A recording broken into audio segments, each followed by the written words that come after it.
I was sitting in the darkest corner of my room, drowning in silence and the weight of my own thoughts. Tears streamed down my face as I questioned everything, my life, my choices, my worth. Just as I felt myself spiraling deeper into despair, a soft paw touched my hand. I looked up, and there he was, Buddy, my dog, staring into my soul as if he understood every broken piece of me. That was the moment everything changed. This is not just a story about a dog, it's about how a loyal companion became my lifeline, my therapist, and my hope when I thought I had lost everything. Stay until the end to see how Buddy saved me and taught me the most important lesson about life, love, and healing. Life wasn't always this dark. There was a time when everything felt normal, or at least manageable. I used to be a person who had plans, dreams, and laughter that came easily. But then, one bad day turned into weeks of bad days. Work stress, failed relationships, and the suffocating feeling of loneliness started to take over.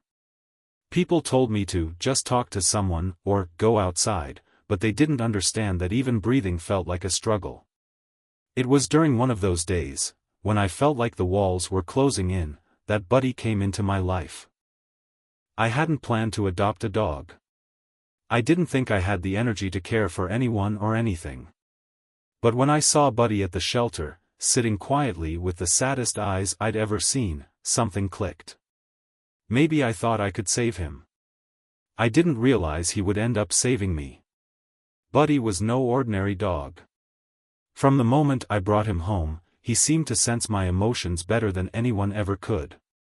On days when I couldn't get out of bed, Buddy would lay beside me, his head resting on my chest as if to say, "It's okay. Take your time." One evening, as I sat in the dark, staring at nothing, Buddy brought me his favorite toy. He nudged it toward me, wagging his tail just enough to show he wasn't giving up on me. I couldn't help but smile. It was the first smile I'd managed in days. But Buddy wasn't just there to cheer me up. He was there to listen. And I began to talk, to him, to myself, to the silence. At first, it felt silly.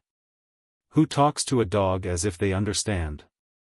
But the more I spoke, the lighter I felt. One day, after an especially hard session with my therapist where I couldn't even form words, I came home and sat on the floor, defeated. Buddy came over, placing his paw on my knee. I broke down and began telling him everything, the things I couldn't say to anyone else. "I'm scared, Buddy," I whispered. "What if I'm never okay again?" He tilted his head and let out a soft whine, his eyes never leaving mine. It was as if he was saying, "I'm here. You're not alone." And for the first time, I believed it. Buddy became my unofficial therapist. Every evening, after work, I'd sit on the couch, and he'd hop up beside me, ready for our session. I'd talk, and he'd listen. There were no interruptions, no judgments, just his quiet presence and unconditional love. One day, I tried something new. I wrote down everything I was feeling on small pieces of paper, fear, anger, sadness, and scattered them on the floor. Buddy sniffed each one, then picked up the paper labeled fear and brought it to me. I laughed through my tears, wondering if it was coincidence or if Buddy really knew what I needed to work on. The real test of our bond came on a day when I thought I couldn't go on. A friend's comment had cut deep, and I was spiraling into self-doubt. I locked myself in the bathroom, crying uncontrollably. Buddy scratched at the door, whimpering. When I didn't open it, he did something he'd never done before, he barked. It wasn't loud or angry, but it was persistent, like a reminder to let him in.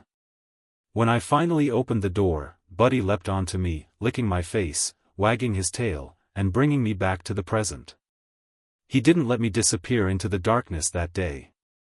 The moment that solidified Buddy's role as my therapist happened months later.